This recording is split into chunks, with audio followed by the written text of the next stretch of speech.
Ini bapak kita, mak kita, Bapak anak. dan ni anak first lah. Ini Along. Oh, tu Alung. Tu Along tengah. Oh, tuan so bapak pada Aisyah. Aisyah sini. Okey. Jadi kita hari so semua masing-masing dahaga nak tunggu trip ke Hanoi. Dan selepas tu kita ke Busan.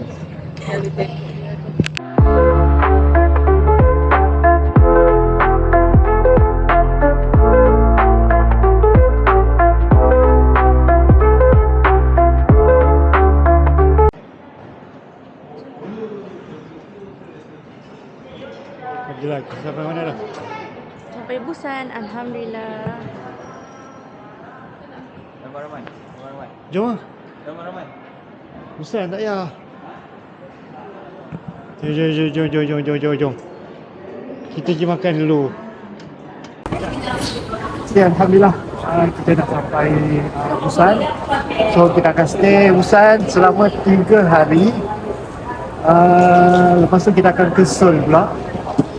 So kita dalam nanti menunggu bas lebih kurang dah setengah jam. So kita tunggu apa yang akan kita buat petang. So kita orang prepare juga semua dokumen-dokumen tu.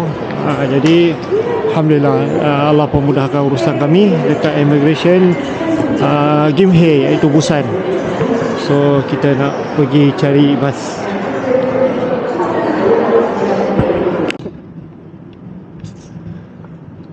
So, 6%.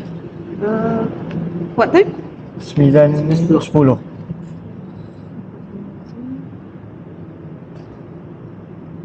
Sekarang pun 8 suku 8:20.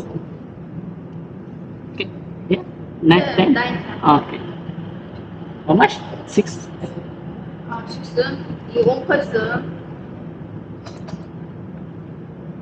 Handy Beach.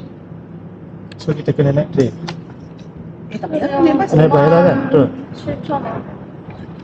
Oh, sorry. All. Betul lah, semua 57,000.